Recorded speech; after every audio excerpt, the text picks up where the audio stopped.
que a terra, essa terra, esse mundo aonde nós habitamos, você que é obediente, filho de Deus, toda essa terra, ela trabalha para você. Ela foi criada para os filhos de Deus reinarem sobre ela. E quando eu me alinho com a vontade de Deus, que é soberana, que é infalível, através dessa obediência, a terra precisa produzir ao meu favor. Você consegue entender isso? A terra onde você está, ela precisa, é uma ordenança bíblica, ela precisa produzir ao seu favor. Quando eu desobedeço, a terra para de produzir. Por quê? Porque eu estou em desobediência.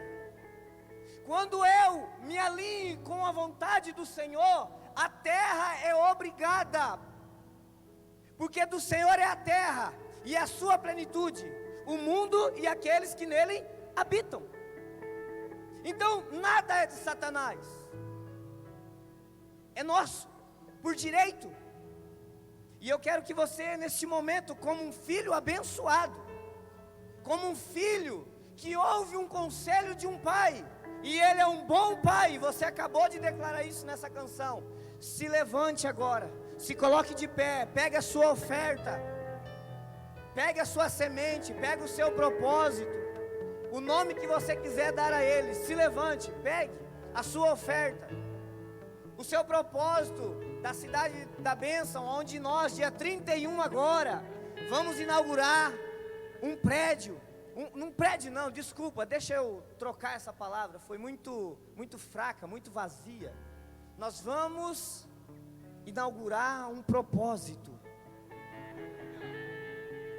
e esse propósito, escute isso por gentileza, o pastor esses dias lançou um propósito aqui, dizendo para que nós possamos como igreja semear para o propósito da cidade da bênção. Talvez você fez, talvez você não sabia e agora está sabendo.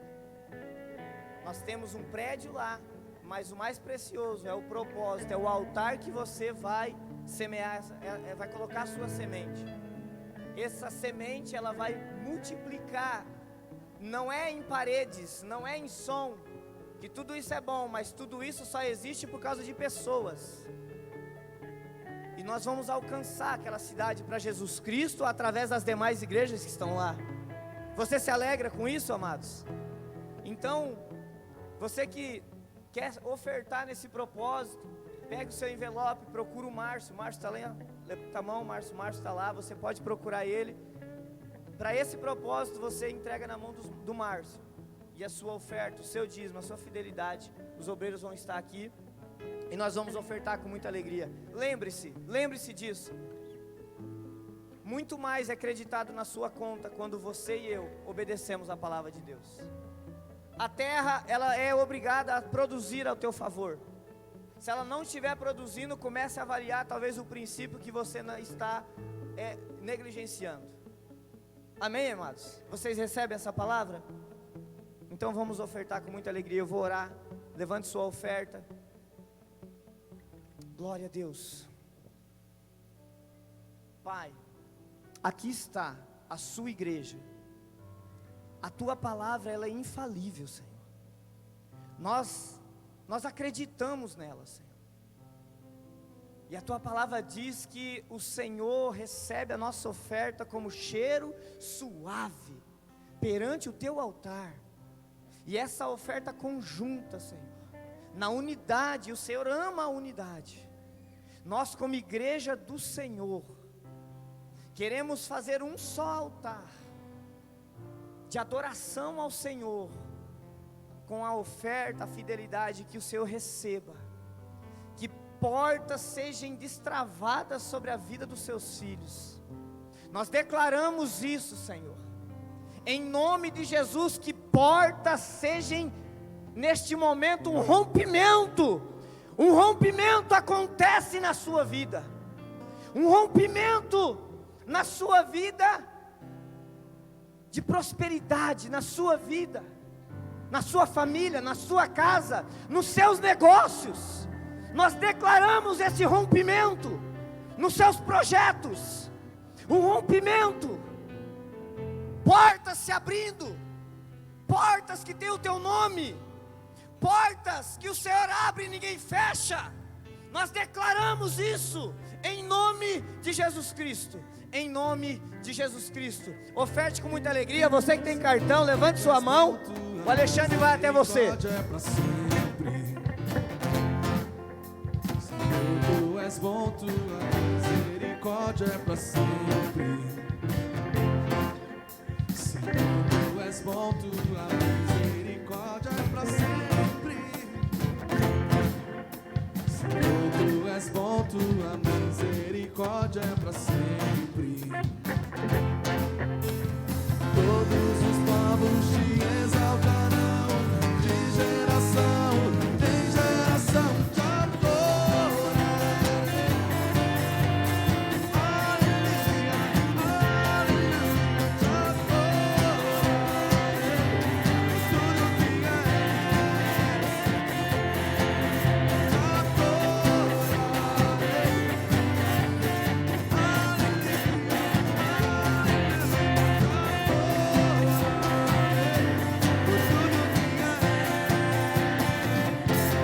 Deus é bom.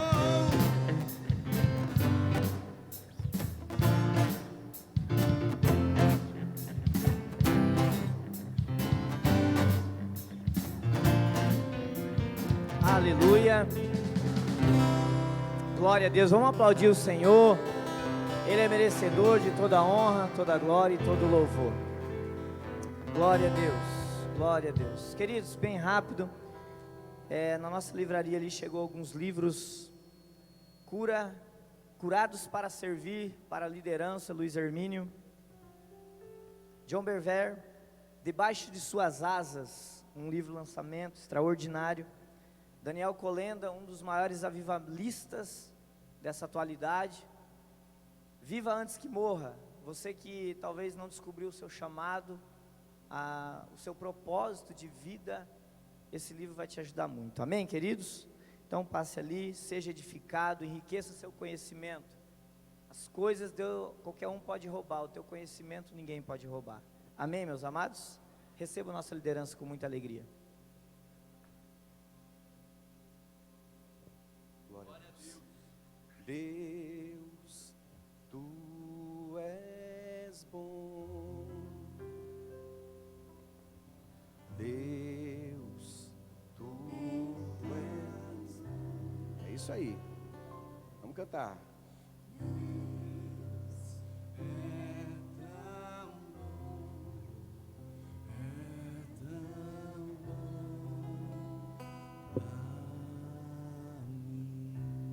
Glória a Deus. Vai.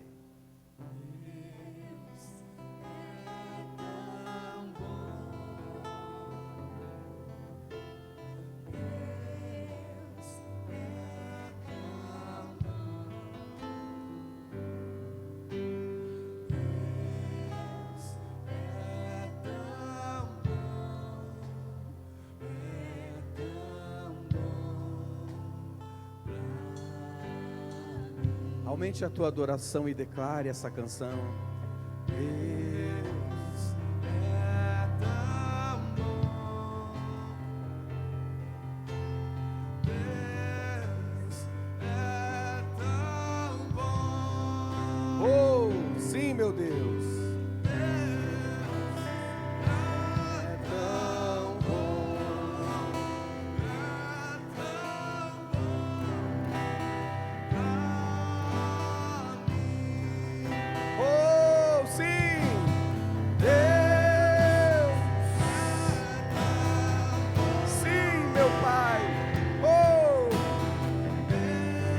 Adoramos o teu nome, declaramos tua bondade, Senhor.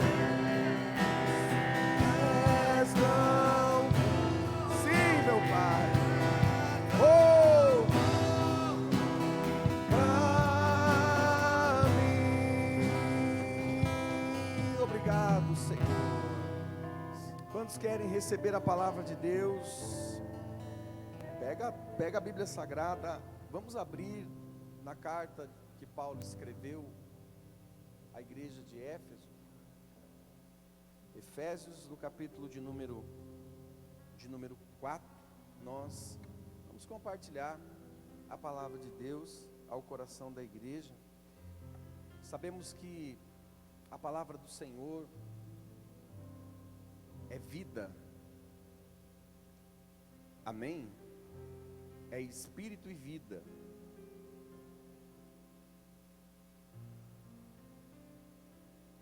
E a palavra do Senhor que nos guia, que nos leva, que nos conduz, que nos conforta, que nos consola, que nos orienta, que nos instrui, que conduz o caminho que nós devemos trilhar. Amém? Nós precisamos todos os dias que essa palavra se renove nas nossas vidas, mergulhar na palavra, buscar a palavra, receber a palavra. Eu sei que é tão desafiador, eu sei disso, é tão desafiador, porque às vezes é tão corrido o dia a dia, tão tenso as coisas do dia, as distrações, não é? Lembra de Marta e Maria? Marta estava lá tão preocupada com tantas coisas, e Jesus disse a ela: Marta, uma só te é necessária. Maria escolheu a boa parte, e essa não lhe será tirada. Amém? Então nós precisamos escolher a boa parte. Pastor, o que o senhor está falando? Estou falando que nós devemos priorizar, precisamos priorizar a boa parte que não nos será tirada. Amém?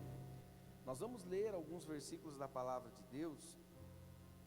Agora eu preciso falar à igreja, antes de nós lermos aqui, aquilo que o Senhor tem colocado em nossos corações, nesses tempos, o Senhor tem nos mergulhado naquilo que nós entendemos que é o favor de Deus para toda a humanidade. O Senhor tem nos levado a aprender mais e mais sobre a graça do Senhor, o favor do Senhor, inclusive o favor que nós não merecíamos, mas o Senhor nos deu. Amém?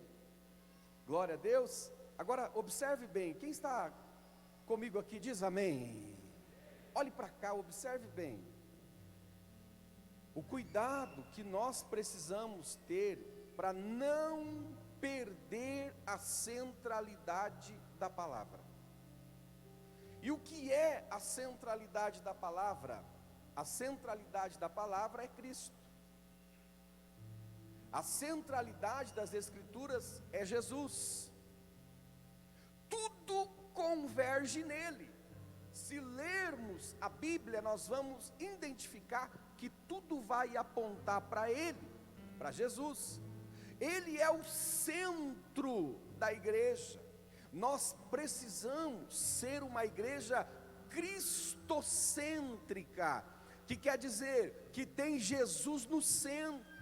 Uma igreja que tem Jesus no centro. Eu não estou falando de paredes, eu estou falando da igreja. Eu e você, nós somos a igreja, e nós precisamos ter Jesus no centro.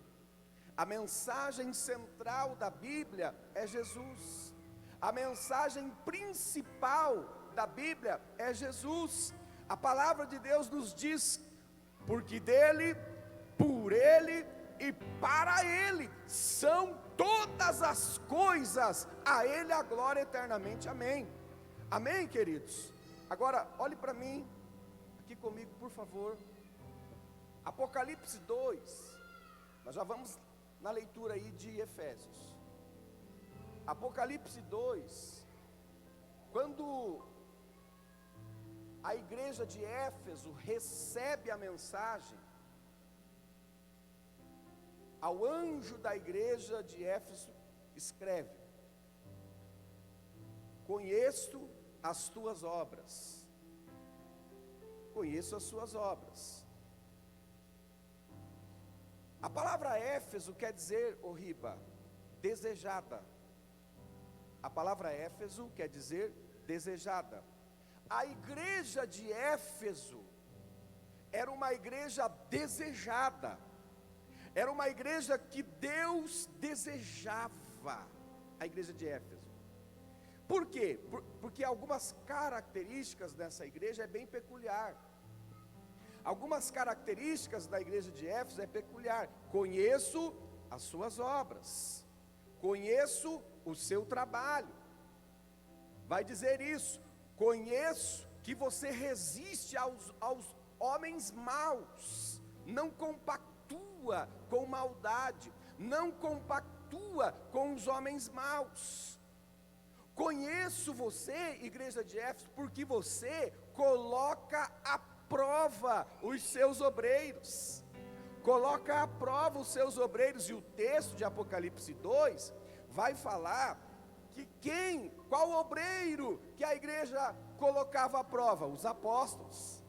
Os apóstolos. Ela não colocava à prova os diáconos, os presbíteros, ela colocava à prova os apóstolos. Porque vai dizer, aqueles que dizem ser apóstolos e não são. Então essa igreja era uma igreja desejada, porque as obras dessa igreja eram obras poderosas, obras boas, resistia ao mal, colocava à prova os seus obreiros.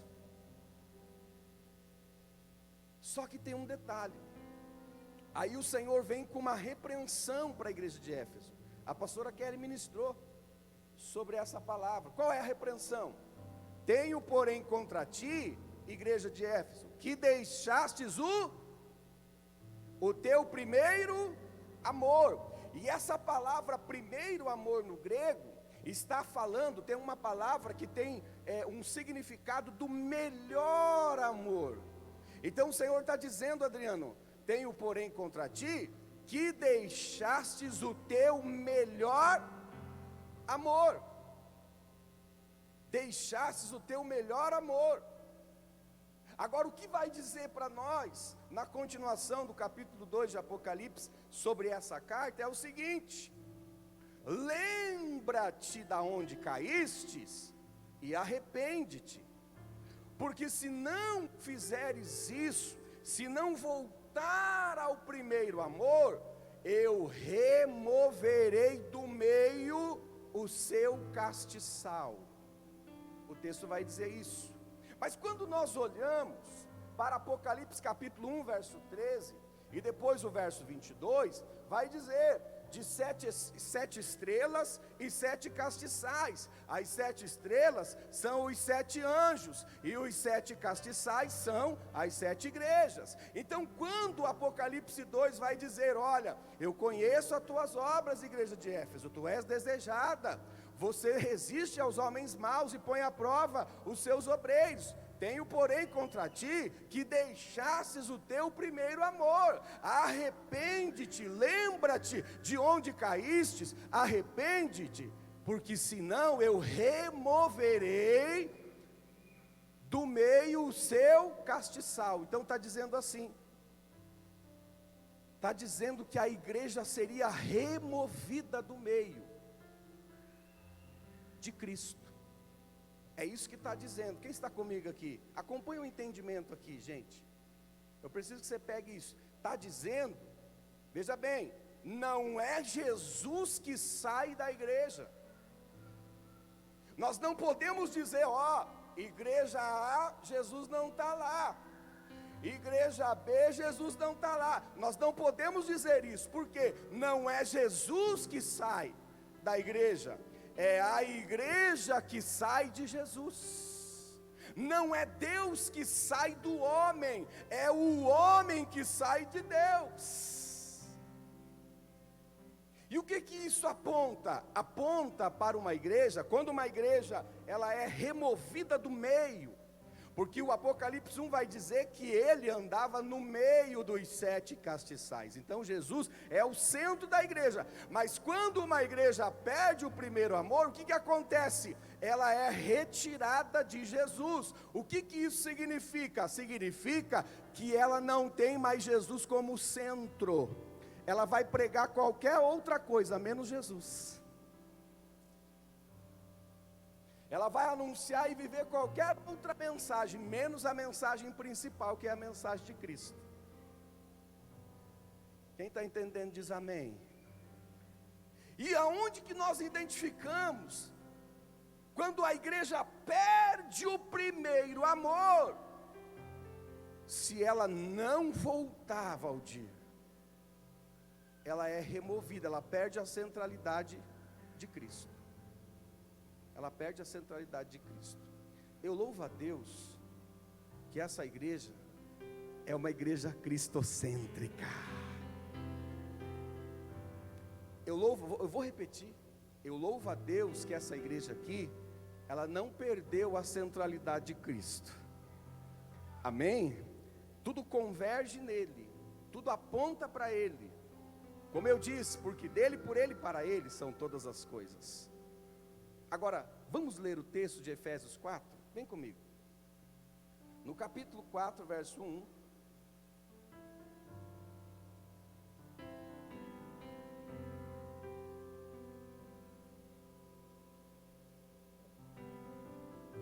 Vai dizer o seguinte, capítulo 4, verso 1. Rogo-vos, pois eu, o preso do Senhor, que andeis como é digno da vocação com que fostes chamados, com toda a humildade e mansidão, com longanimidade, suportando-vos uns aos outros em amor. E a palavra é esta: suportando-vos uns aos outros em amor, procurando guardar a unidade do Espírito pelo vínculo da paz. O verso 4: há um só corpo, há um só Espírito, como também fostes chamados em uma só esperança da vossa vocação, um só Senhor, uma só fé, um só batismo, um só Deus e Pai de todos, o qual é sobre todos e por todos e em todos. Aí o 7 vai dizer: mas a graça foi dada a cada um de nós, segundo a medida do quê? Não ouvi. Segundo a medida do quê? Do dom de Cristo. Olhe para mim. Qual era o dom de Cristo? Qual é o dom de Cristo?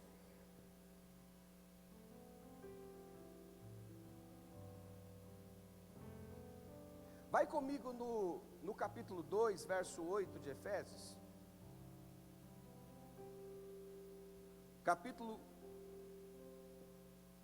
O versículo 8 do capítulo 2 de Efésios. Vai dizer assim: porque pela graça sois salvos por meio da fé, e isto não vem de vós. É o quê? É o quê? Dom de Deus. Então eu pergunto: qual é o dom de Cristo? Qual é o dom de Deus?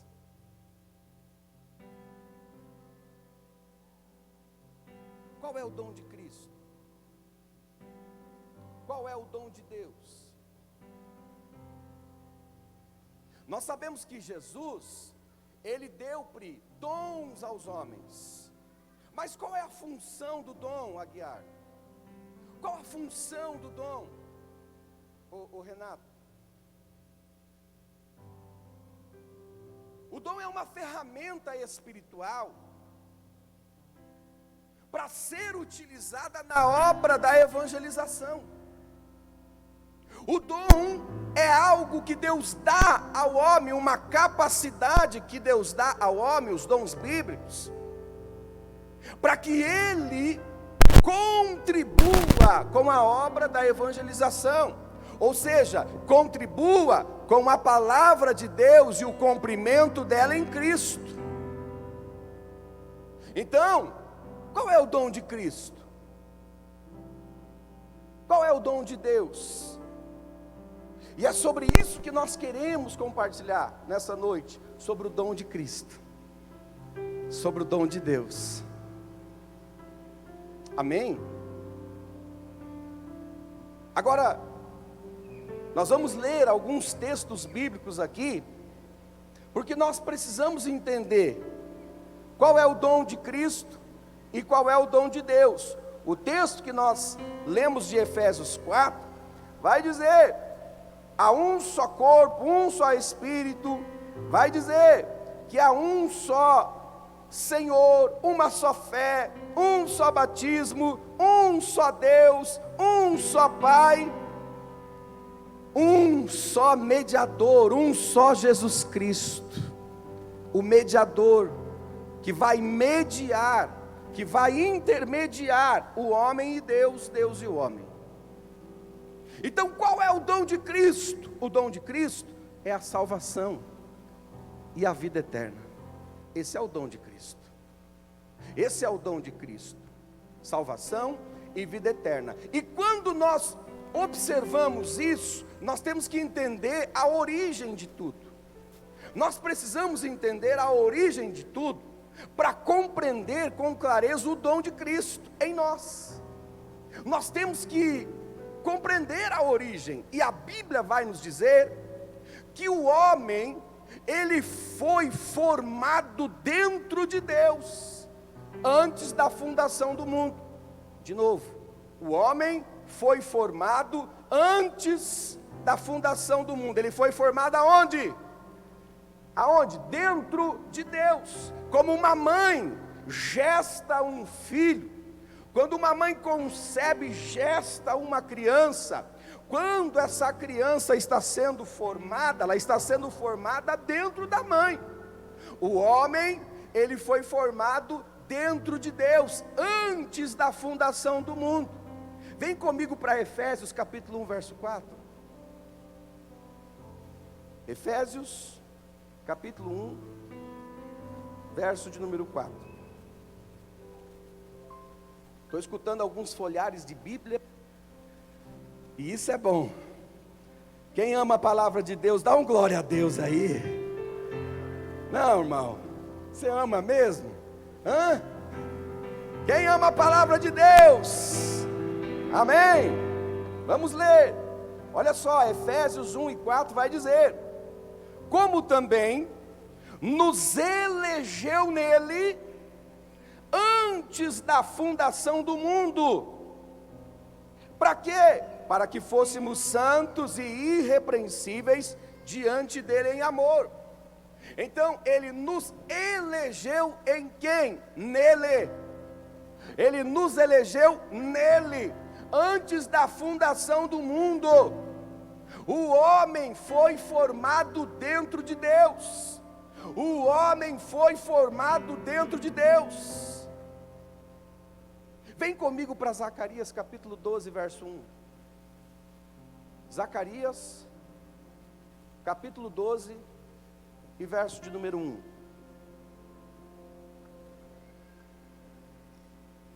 Nós estamos aqui construindo um entendimento para nós compreendermos o dom de Cristo e as evidências dele, a ação dele em nossas vidas. Olha só, Zacarias 12, verso 1 vai dizer assim: peso da palavra do Senhor sobre Israel. Fala o Senhor, que estende o céu, e que funda a terra, e que forma o espírito do homem dentro dele. Olha o texto: peso da palavra do Senhor sobre Israel. Fala o Senhor, que estende o céu, que funda a terra, e que forma o espírito do homem aonde, irmão? Dentro dele.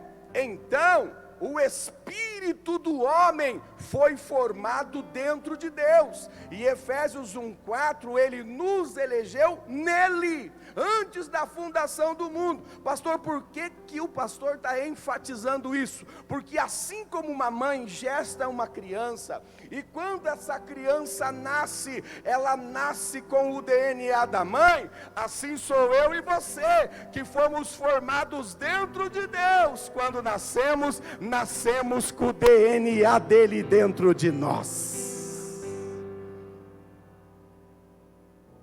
É por isso que não dá para admitir. Você tem o DNA de Deus, porque nasceu dentro dele. Você foi eleito nele antes da fundação do mundo. Por isso, para as irmãs que têm dificuldade de falar a idade, você tem mais idade que você imagina. Porque foi formado dentro dele. Agora, quem está comigo aqui diz amém. Vamos voltar para Efésios, no capítulo 1. Nós precisamos entender o contexto do dom de Cristo. Esse contexto em ação nas nossas vidas. Ou melhor, pedir para que você voltasse para Efésios, gentilmente, vamos lá para Gênesis. Vamos lá para Gênesis. Vamos entender lá na criação, porque a palavra de Deus vai nos dizer que nós somos um ser tricótomo, ou tripartido, ou quer dizer, nós somos um ser que temos o espírito, alma e corpo. Isso está escrito lá em 1 Tessalonicenses 5:23. Vai dizer bem assim que nós somos espírito, alma e corpo, ok? Então nós somos 3 em 1, basicamente é isso. Então quando nós observamos sobre esse cenário de espírito, alma e corpo, nós automaticamente não tem como entender isso se não formos na criação. Nós temos que voltar lá atrás no Gênesis para compreender algumas verdades que são tão importantes para o nosso entendimento acerca do dom de Cristo. Amém, gente? Quem está acompanhando aqui comigo, diz amém. Então olha só, a Bíblia nos diz que nós temos um espírito, uma alma e um corpo. Um espírito, uma alma e um corpo. Em Gênesis, no capítulo de número 1, verso 27, está escrito assim: e criou Deus o homem à sua imagem, a imagem de Deus criou, macho e fêmea o criou. Aí o capítulo 2, vai dizer no verso 7, capítulo 2, verso 7, e formou o Senhor o homem do pó da terra, e soprou em seus narizes o fôlego de vida, e o homem então foi feito alma vivente. O homem foi feito alma vivente. Então, veja bem, eu vou pedir a ajuda de três discípulos aqui, rapidamente, para eu poder ilustrar isso aqui. Vou chamar, hein? Já tem 3 aqui, Tom, Felipe e Rafa.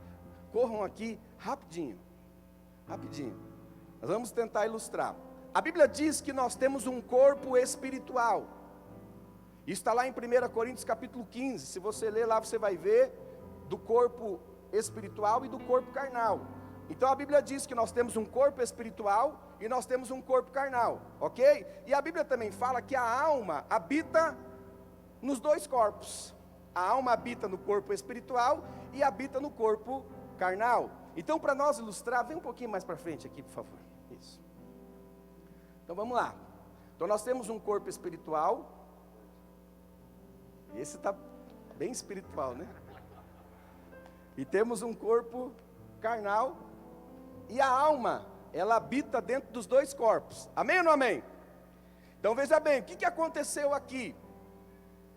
O homem, o espírito do homem foi formado dentro de Deus. Certo? Aí Deus desce e faz o boneco de barro. Vai fazer o bonequinho de barro. Então o corpo espiritual está sendo formado dentro de Deus. Aí o que Deus faz? Deus assopra de dentro dele, no corpo carnal, o espírito. Então quando o corpo espiritual é soprado no corpo carnal, o que vai acontecer? A junção do corpo espiritual com a junção do corpo carnal, nasce a alma vivente. Estão comigo aqui? Então a junção do corpo espiritual com a junção do corpo carnal, nasce a alma vivente. Foi isso que aconteceu. O homem formado dentro de Deus, Deus pega o bonequinho, modela com as mãos dele, desce, assopra de dentro aquilo que foi formado dentro dele, no bonequinho de barro nasce a alma. Certo? É basicamente isso que aconteceu. O corpo espiritual tem a responsabilidade de inclinar a alma para as coisas espirituais. Então o corpo espiritual vai inclinar a alma para as coisas espirituais, para ler a Bíblia, para buscar a Deus, para ir no encontro, para participar da célula, para ouvir louvor, para orar, para buscar o Senhor. Então o desejo que você tem de buscar a Deus é pertinente ao corpo espiritual, que puxa a alma para isso. Já o corpo carnal, o que ele vai fazer? Ele tem a responsabilidade de conectar a alma às coisas materiais, às coisas carnais, aos desejos da carne. Então o corpo carnal faz isso com a alma. Aí o que acontece? A Bíblia diz que há uma guerra entre o corpo espiritual e o corpo carnal, porque o corpo espiritual quer levar a alma para as coisas de Deus, o corpo carnal quer levar a alma para as coisas da carne, então eles brigam entre si. O que aconteceu na criação?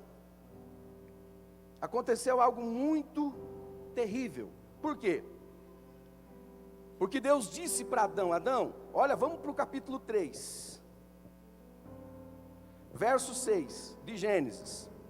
E vendo a mulher que aquela árvore era boa para se comer e agradável aos olhos, a árvore desejável para dar entendimento, tomou do seu fruto e comeu, e deu também ao seu marido, e ele comeu com ela. Então foram abertos os olhos de ambos, e conheceram que estavam nus, e coseram folhas de figueira e fizeram para si aventais.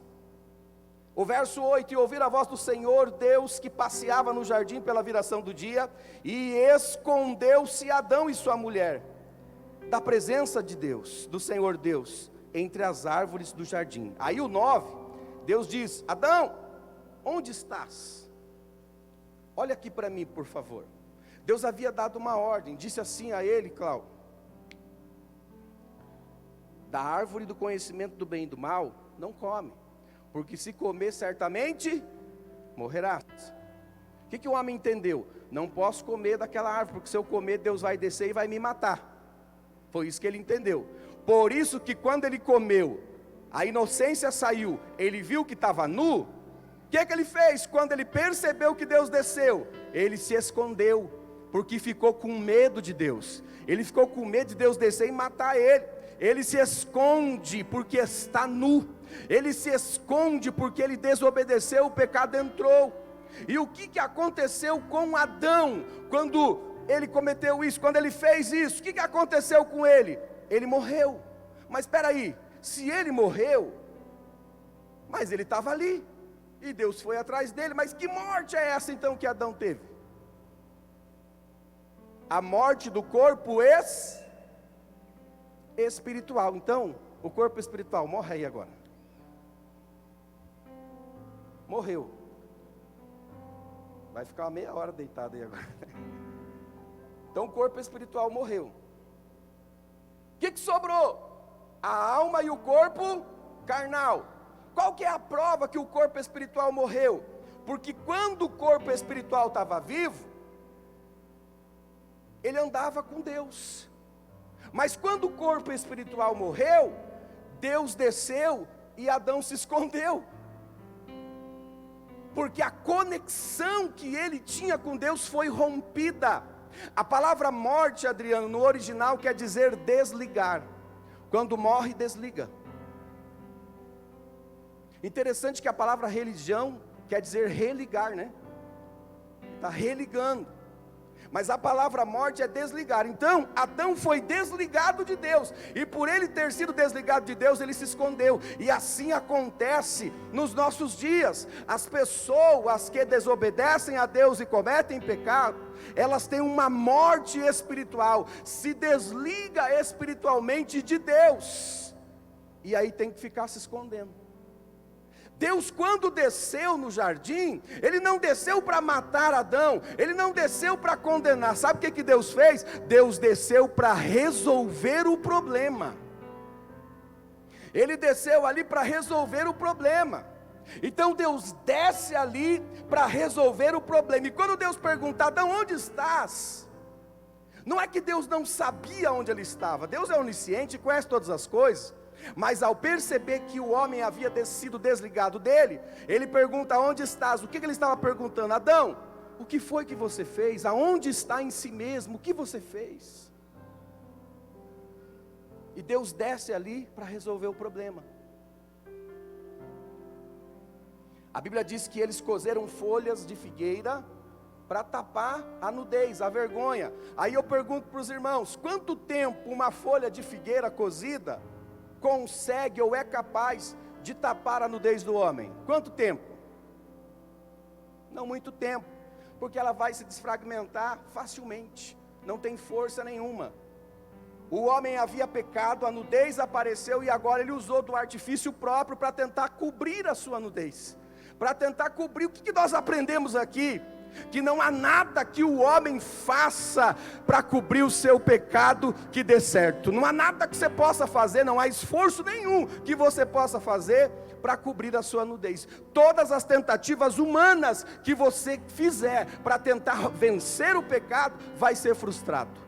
Vai ser frustrado, porque Deus desceu ali para resolver o problema. E a Bíblia vai dizer que Deus, olha o verso 3, o capítulo 3 de Gênesis, e o verso de número 21. E fez o Senhor Deus a Adão e a sua mulher túnicas de peles e o vestiu. Eu pergunto: túnicas de pele, Elias? Pele do quê? Pele do quê, irmão? De algum animal. Algum animal teve que ser sacrificado para que a pele dele pudesse ser usada por Deus a fim de cobrir a nudez do homem. Foi isso que aconteceu. A Bíblia diz, vai dizer que era um cordeiro. Um cordeiro foi sacrificado, o sangue dele foi derramado para que a pele dele fosse retirada e cobrisse a nudez do homem e da mulher. Então aí eu falo e pergunto para vocês: que culpa teve aquele animalzinho do pecado de Adão? Ele teve alguma culpa, sim ou não? É claro que os animais não têm raciocínio, mas vamos conjecturar, e se ele tivesse um raciocínio, naquele momento, Ripa, ele ia falar: o quê? Você vai me matar, arrancar minha pele? Eu não tenho nada a ver com isso, eu não tenho culpa, o erro foi dele, foi ele que errou. Pois é, mas aquele animalzinho mudo foi sacrificado, o sangue foi derramado, a pele foi removida, e Deus veio e cobriu a nudez do homem. É aqui que começa a graça. Aqui que começa a graça. Porque um favor que o homem não merecia, Deus desceu para fazer. Um favor que o homem não merecia, Deus desceu para fazer. Então aqui nós começamos a compreender que não há nada que eu e você possa fazer, não há nenhum esforço humano que nós possamos fazer a fim de cobrir os erros e as nudez e o pecado todo que envolve a nossa vida. O único que é capaz de fazer isso, já fez na cruz do Calvário, é Jesus Cristo. E aqui nós começamos a entender o dom dele nas nossas vidas.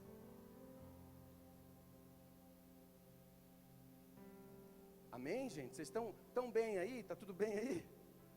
Glória a Deus. Nós já estamos caminhando aqui para o final. Vamos fechar o entendimento. Vamos fechar o entendimento. Vai comigo para Romanos capítulo 5, verso 12. Romanos capítulo 5, verso de número 12.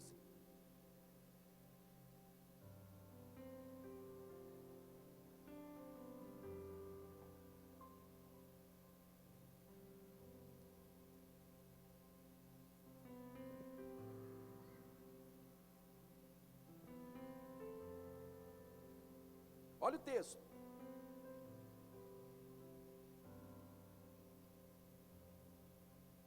Pelo que como por um homem entrou o pecado no mundo, o pecado, a morte, assim também a morte passou a todos os homens, por isso que todos pecaram. Presta atenção. Portanto, como por um homem entrou o pecado no mundo, e pelo pecado a morte, assim também a morte passou a todos os homens, por isso que todos pecaram. Alguém aqui já ouviu a expressão Jesus, filho do homem? A gente até canta, né? Por que filho do homem? Por que Jesus, filho do homem? Vamos entender? Eu já estou caminhando para o final, me dê mais um pouquinho da sua paciência. Eu preciso que você entenda isso. Na verdade, não é eu, mas é o Espírito Santo que precisa que você entenda isso. Amém, gente? Amém? Olha só. Pelo que, como por um homem entrou o pecado no mundo, e pelo pecado a morte, assim também a morte passou a todos os homens. Todas as vezes que a Bíblia vai falar Adão, Débora, não está falando especificamente do homem Adão, está falando da natureza humana. De novo, todas as vezes que a Bíblia fala Adão, não está falando do Adão lá no Éden, está falando da natureza humana. Qual é a prova? Adão foi formado, nasceu e tal, e Eva, quantos dias depois? Se nós lermos a Bíblia, nós vamos entender que praticamente foi no mesmo dia. Agora, vem comigo para Gênesis capítulo 5, vamos ler alguns versículos para nós podermos entender isso aqui. Gênesis capítulo 5.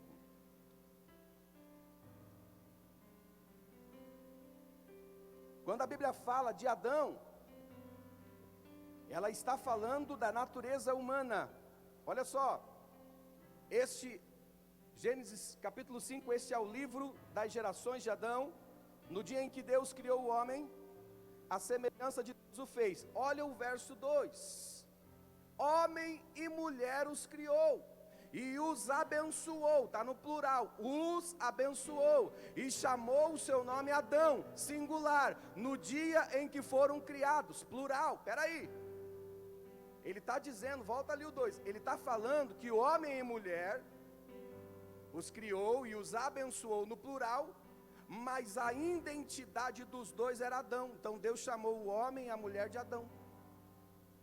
Então o que acontece? É o coletivo, mas no coletivo, Deus criou todas as coisas e formou todas as coisas, mas Deus, quando vai se referir à raça humana, Ele fala Adão.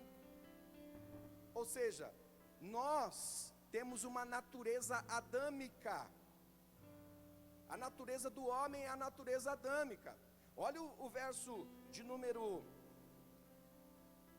Adão, vamos encerrar só no verso 2. Agora vamos voltar lá para Romanos, no capítulo 5. Lá para Romanos, no capítulo 5, porque aqui nós vamos fechando. Vamos fechando.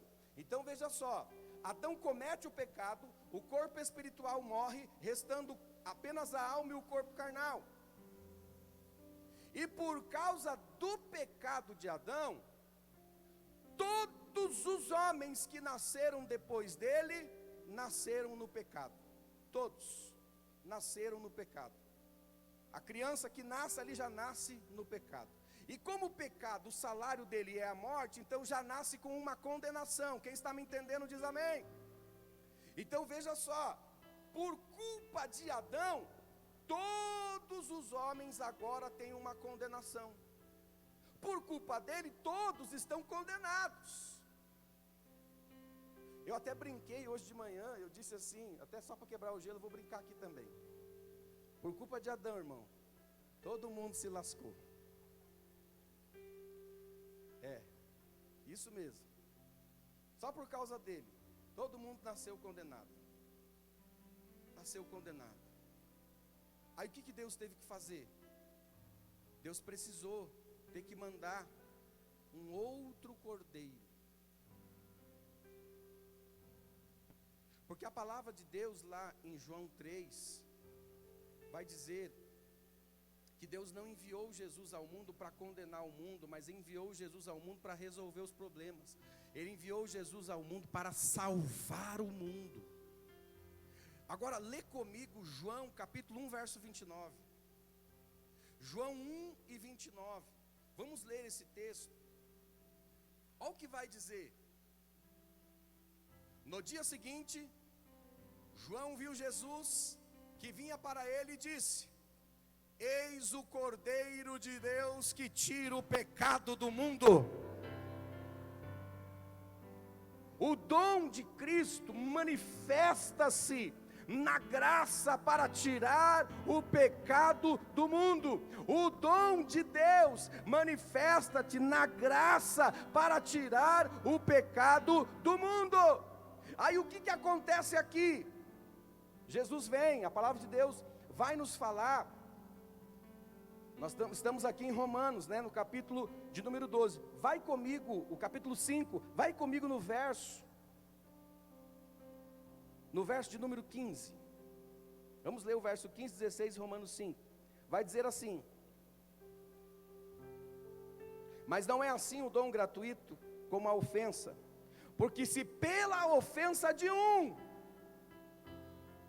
todos morreram, muito mais a graça de Deus e o dom pela graça que é de um só homem, a saber, Jesus Cristo, alcançou a muitos.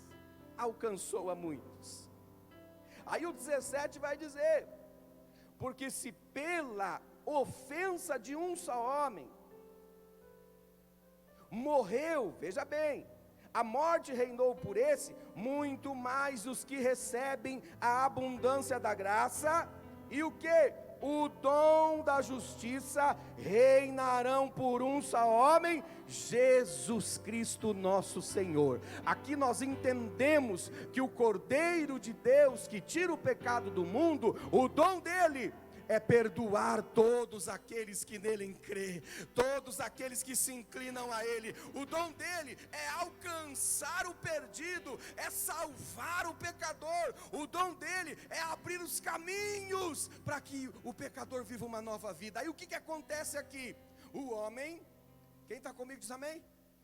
O homem levanta a sua mão e aceita a Jesus Cristo como Senhor suficiente, Salvador da vida dele. O que acontece nesse momento?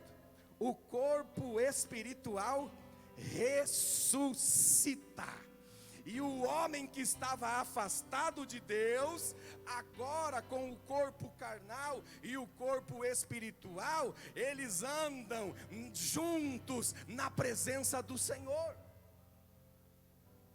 Amém? Olha, vai comigo para Efésios, capítulo de número 2. Capítulo 2. Fique de pé comigo, por favor. Fica aqui os Adão.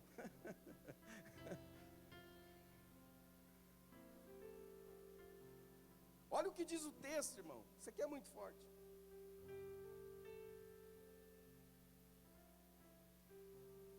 O corpo espiritual, cai aqui de novo. Você está morto por enquanto. Olha o verso 1. E nos vivificou, estando vós mortos em ofensas e pecado, e vos vivificou, estando vós mortos em ofensas e pecados, em que noutro tempo andaste segundo o curso desse mundo, segundo os príncipes da potestade do ar, ou seja, debaixo de influência do mundo, debaixo da influência dos demônios, do espírito que agora opera nos filhos da desobediência, entre os quais todos nós também antes andávamos no desejo da carne, fazendo a vontade da carne e dos pensamentos impuros, e éramos por natureza filho da ira, como os outros também. Agora olha o verso 4, e eu creio que esse momento é um momento que você vai glorificar a Deus por essa palavra. Por quê? O verso 4 vai dizer: mas Deus, que é riquíssimo em misericórdia, pelo seu muito amor com quem nos amou, estando nós mortos em nossas ofensas, Ele nos vivificou juntamente com Cristo, pela graça sois salvos. Pela graça sois salvos. Aí a Bíblia vai dizer, vamos ao verso 8, olha o verso 6, e nos ressuscitou juntamente com Ele, e nos fez assentar nos lugares celestiais em Cristo Jesus, para mostrar nos séculos vindouros as abundantes riquezas da sua graça, pela sua benignidade, para conosco em Cristo Jesus. Agora o 8, pela graça sois salvos, pela graça sois salvos, pela graça sois salvos, pelo dom de Cristo sois salvos, pelo dom de Deus sois salvos, por meio da fé, e isso não vem de vós, é dom de Deus, é dom de Deus, não vem de obras. O verso 9 diz: não vem de obras, Marlo, para que ninguém se glorie. Não há nada que eu e você possa fazer, não há obra que nós possamos fazer para ser salvo. Pastor, o que eu faço para ser salvo? Agora aqui, já não é o espiritual e corpo, agora aqui, esse aqui é o primeiro Adão, esse é o primeiro Adão, e esse aqui é o último Adão, é o último Adão, e aqui está a alma. O que acontece? Quem está no primeiro Adão, bem calma, quem está no primeiro Adão, está debaixo de condenação. Não está debaixo do primeiro Adão, está debaixo de condenação, está morto, está perdido, só vive debaixo dessa condenação. Mas quando o homem reconhece a Jesus como Senhor, Colossenses 1,13 se cumpre na vida dele. Olha o que está escrito em Colossenses 1,13, põe para nós, por favor. Pelo qual nos tirou da potestade das trevas e nos transportou para o reino do Filho do seu amor. Então o último Adão, o dom dele, Jesus Cristo, se manifestou para perdoar-nos, para nos salvar. Romanos capítulo 11, verso 29. Romanos 11 e verso 29. Olha o que diz esse texto. Porque os dons e a vocação de Deus são sem arrependimento. Em outra tradução está dizendo: o dom e a vocação de Deus são irrefutáveis. O que quer dizer isso? Deus não se arrependeu de ter enviado Jesus Cristo para morrer por nós. Ele não se arrependeu de ter enviado Jesus Cristo por nós, de fazer com que Jesus cumpra o seu dom, porque Ele sabia que na noite de hoje você estaria aqui e levantaria as mãos para o alto para adorar e glorificar o nome dEle.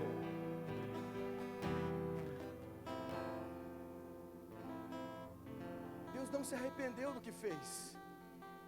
É o dom dele salvar o perdido.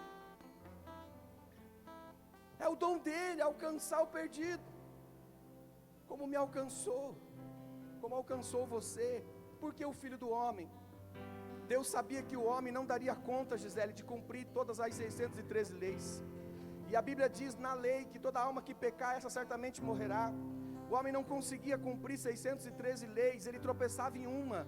E a Bíblia diz na lei que se ele tropeçasse em uma, se tornava culpado de todas as outras. Ou seja, não tinha jeito para o homem. Aí o outro Adão, Jesus Cristo, veio aqui e cumpriu toda a lei. Ele cumpriu todas as 613 leis, não pecou. E como humano, ele venceu o pecado, venceu a morte para te dar vida, para que você possa vencer também. Então é a tua fé em Jesus que faz a diferença. É a tua fé nele. É o dom dele na tua vida que te alcançou, que me alcançou. Eu pergunto: alguém nessa noite que não tem certeza da sua salvação?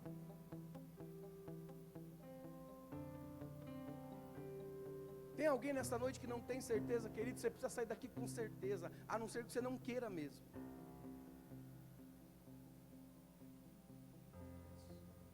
Olha essa canção. Eu não sou digno do teu perdão. Obrigado, vamos aplaudir Jesus na vida deles aqui. Obrigado, gente. Que passou meu rei, meu Senhor. Sempre o adorarei com amor.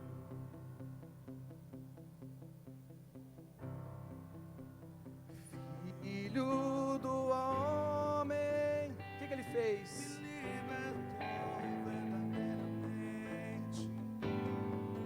Verdadeiramente. Posso erguer minhas mãos aos céus. Minhas mãos aos céus, Levantar a minha voz e adorar. levantar a minha voz e exaltar. Levantar a minha voz só pra dizer: sim, Senhor. Livre eu sou. Livre da condenação, livre do mundo, livre do pecado, livre do inferno, livre do abismo.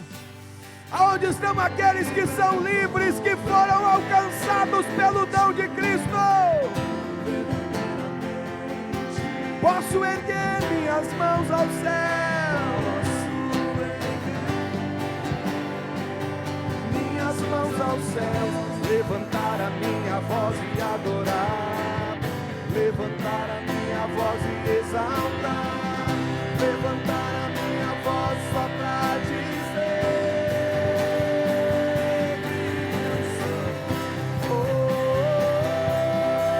pra te adorar, Senhor, pra te adorar, pra te adorar, pra te adorar, pra te adorar. Eu sou livre, sou livre, pra te adorar, Senhor, pra te adorar, pra te adorar, pra te adorar, pra te adorar. Eu sou livre, sou. Alguém nessa noite que quer entregar a sua vida a Jesus? Reconhecer que Ele é Senhor da sua vida, suficiente Salvador? Tem alguém? Sai do seu lugar, vem à frente. Se você quer reconciliar, renovar a sua aliança, vem à frente. Se você precisa sair daqui com a certeza da salvação, entenda, não é com seu esforço, não é com as suas forças, não é com o esforço de Jesus, é com as forças dEle que você será salvo. Sai do seu lugar, vem à frente, enquanto nós adoramos ao Senhor.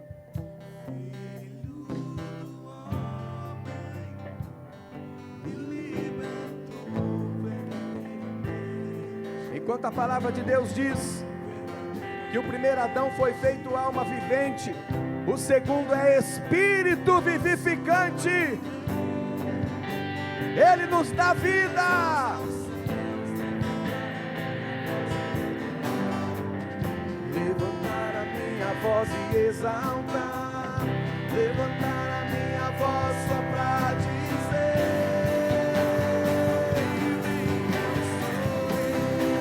eu sou, pra te adorar, pra te adorar, pra te adorar, pra te adorar, pra te adorar. Eu sou livre, sou livre, pra te adorar, pra te adorar, pra te adorar, pra te adorar. Eu sou livre, Rei do meu coração, Rei do meu coração. Seja o meu esconderijo, razão do meu viver, minha canção, Rei do meu coração. Seja minha fortaleza, minha fonte eterna, minha canção. Tu és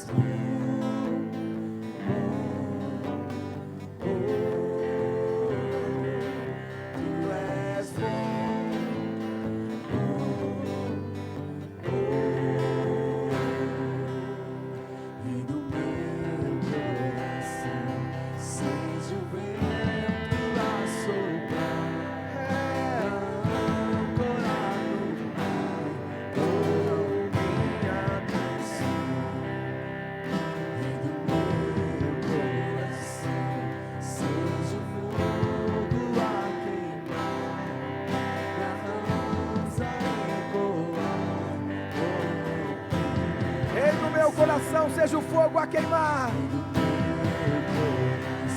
Sim, meu Deus. A voz a ecoar.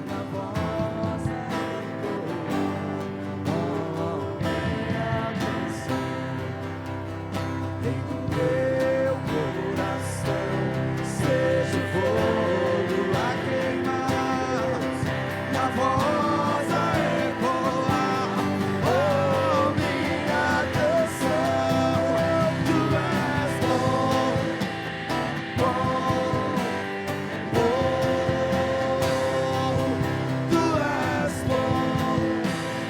bom,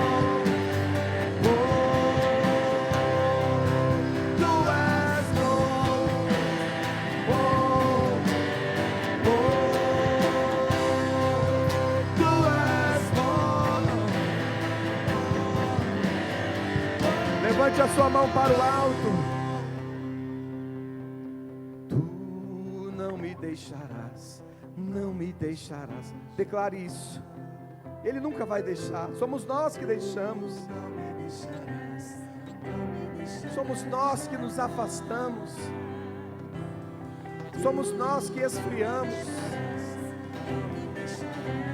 Mas Ele está aqui nessa noite para aquecer o seu coração, para aquecer a tua vida. Tu não me deixarás, não me deixarás jamais. Tu não me deixarás, não me deixarás jamais.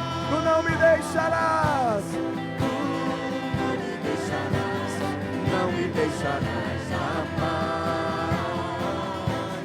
Tu não me deixarás, não me deixarás. Tu és bom, tu és bom, oh, oh. Tu és bom, oh, oh. Tu és bom, bom, tu és bom. Vamos liberar nessa noite um forte aplauso a Jesus.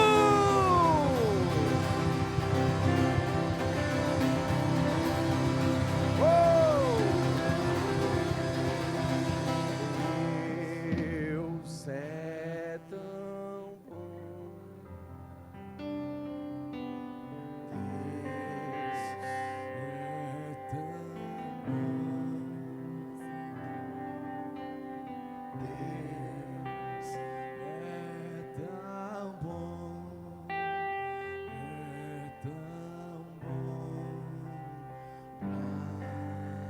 Põe a mão no seu coração, sinta a bondade, a graça e o favor de Deus sobre a sua vida. Toda condenação seja removida agora, pois nenhuma condenação há para aqueles que estão em Cristo Jesus. Deus é tão bom, é tão bom pra mim.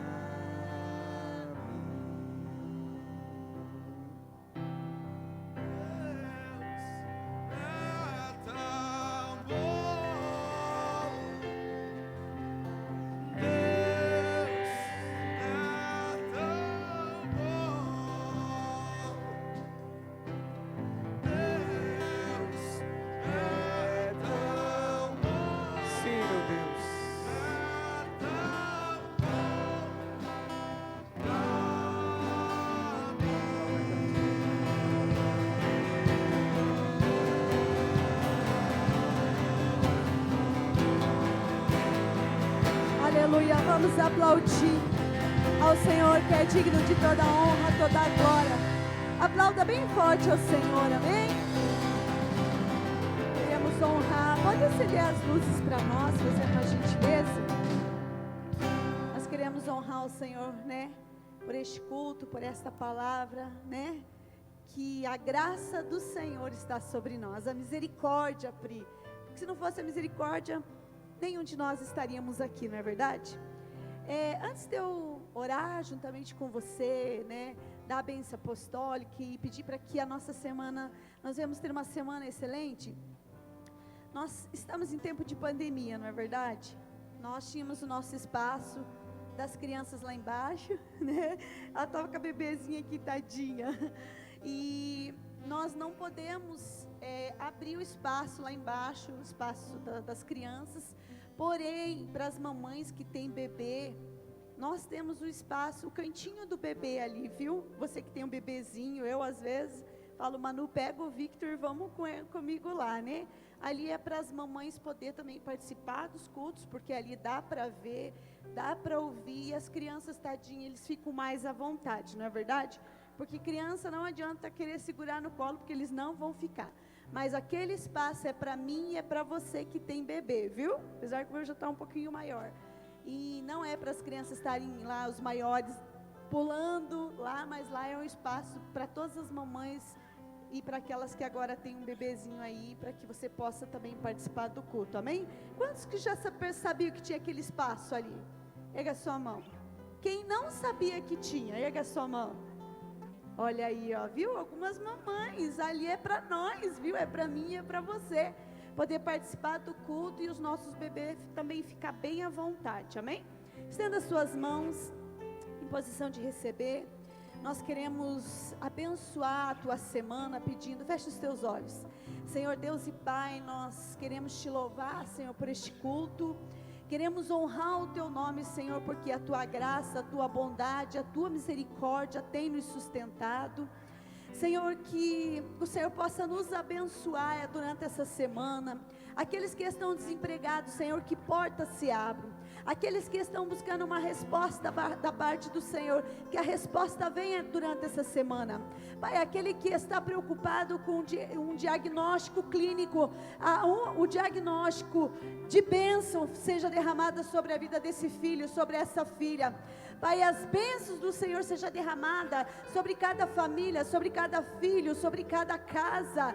Senhor, que as bênçãos do Senhor estejam estendidas hoje para todo sempre. Assim oramos, que a graça, a paz e a comunhão e a consolação do doce e amado Espírito Santo esteja conosco hoje, amanhã e todos os dias até a consumação do século. Amém, amém. Aplauda o Senhor Jesus.